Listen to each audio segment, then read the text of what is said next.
Assalamualaikum warahmatullahi wabarakatuh. Berjumpa kembali dengan saya Ujin Arifin di channel Rumah Nakasafa. Pada kesempatan kali ini saya ingin membahas masalah amplop ketika kondangan, karena viral beberapa waktu yang lalu, mungkin sampai saat ini masih viral, masih jadi perbincangan, bahwa amplop itu apabila kita kondangan atau menghadiri sebuah resepsi atau hajatan pernikahan, apabila di amplop itu dituliskan nama, maka itu menjadi hutang. Wah, itu menjadi ramai perbincangannya. Apakah benar itu menjadi hutang? Oke, kita akan membahas dari sisi pendapat-pendapat. Pendapat yang pertama saya ambil dari buku fikih kontekstual. Hitung syarat hutang piutang itu: 1, ada yang berhutang; 2, orang yang menghutangi; 3, barang yang dihutangi; 4, ada sikot hutang, saya menghutang. Kemudian ada yang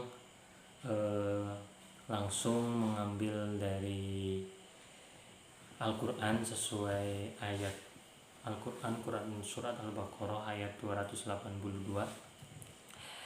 Syarat rukunnya yaitu: 1, ada ijab qabul; 2, ada pencatatnya; 3, ada saksinya; 4, yang bersangkutan yaitu yang berhutang dan yang menghutangi; 5, barang yang dihutangi. Dari dua pendapat ini, amplop kondangan itu kalau cuma nulis nama, tidak ada apapun, itu ya bukan hutang. Hanya saja apabila suatu kebiasaan di suatu masyarakat, misal memang di masyarakat itu kalau datang ke resepsi membawa amplop dikasih nama, memang di situ nanti pas yang memberi amplop hajatan dulu ngasih 50.000 misalkan, begitu yang mengasih hajatan dikembalikan lagi 50.000. Itu berarti ada, secara tidak langsung ada ijab qabul tidak terucap atau perjanjian tidak tertulis. Itu ya berarti memang itu menjadi hutang. Tapi apabila berada di suatu lingkungan atau suatu tempat yang tidak ada kebiasaan seperti itu, cuma nulis nama saja kemudian dihukumi menjadi hutang, dari persyaratan rukunnya hutang, baik pendapat pertama ataupun pendapat kedua, tidak ditemukan bahwa itu adalah hutang. Jadi kemudian ada seseorang yang mengatakan begini: oh, kalau saya tidak suka kalau kondangan itu tidak saya tulis nama. Ya kalau itu berada di lingkungan yang tidak ada kebiasaan untuk hutang, bahwa amplop itu dianggap sebagai nanti saat saya hajatan uang itu kembali, itu ya tidak masalah, tidak akan menjadi apa-apa. Tapi apabila berada di suatu tempat, kita punya kebiasaan di tempat itu bahwa saat kita memberi, maka saat amplop itu dikasih nama, maka saat memberikan amplop itu ternyata pas dia yang ngasih mau hajatan mengharapkan kembali, sementara kita berkeyakinan dulu tidak ada itu, karena saya waktu ngasih tidak ada namanya. Ya untuk kitanya aman, tapi saat kita ngasih aman saja, nggak kembali nggak masalah. Tapi saat karena kita kasihan, nanti dia punya utang. Tapi kembali kepada pribadi kitanya, saat kita menganggap bahwa itu adalah utang, saat kita ngasih tidak dikasih nama, kita tidak masalah. Tapi saat orang lain ngasih kita, kapan kita mengembalikannya?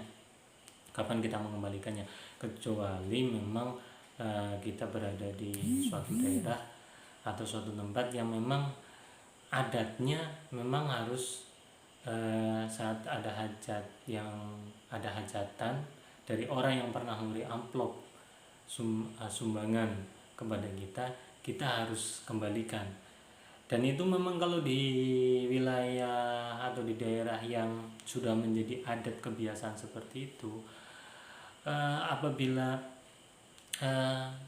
yang dulu diberi amplop sumbangan wastia hajatan itu meninggal dunia, saatnya mengadakan hajatan, keluarganya biasanya mengembalikan sambil berkata, sambil menerangkan bahwa orang yang dulu disumbang sekarang sudah meninggal. Itu biasanya seperti itu. Jadi bagi yang terlalu ya silahkan, itu pendapatnya, maksudnya mau mengikuti pendapat bahwa ini termasuk hutang piutang, tapi resikonya saat mau mengembalikan, dia tidak tidak melakukan hajatan sampai lama sekali, maka kita yang akan terjebak pada hutang. Tapi kalau dalam pertimbangan saya pribadi, kalau kita di lingkungan yang memang ada adat seperti itu, perjanjian tidak tertulis, ya ditulis saja, tidak usah merasa tidak usah, nanti kita akan seperti ini, kita akan seperti itu, supaya menjaga. Kemudian saat mengasih tidak dikasih amplop, kita tidak mau itu dianggap sebagai hutang. Menurut saya sekedar menuliskan nama di amplop itu berdasarkan keterangan yang saya peroleh dari dua pendapat tentang hutang piutang, maka hanya sekedar menulis nama di amplop itu tidak menjadikan hutang piutang. Para ulama pun sebenarnya sudah ada pembahasan dalam mengenai, ya tetap memang ada perbedaan pendapat bahwa sumbangan kita hajat itu hutang atau tidak, dan mereka pun memilah dan memilih, saat di sini kebiasaannya memang menjadi hutang, maka menjadi hutang, di suatu tempat kok tidak, ya tidak. Jadi seperti itu penjelasan tentang amplop termasuk hutang atau bukan pada kesempatan kali ini. Dari awal hingga akhir saya mohon maaf. Semoga bermanfaat. Assalamualaikum warahmatullahi wabarakatuh.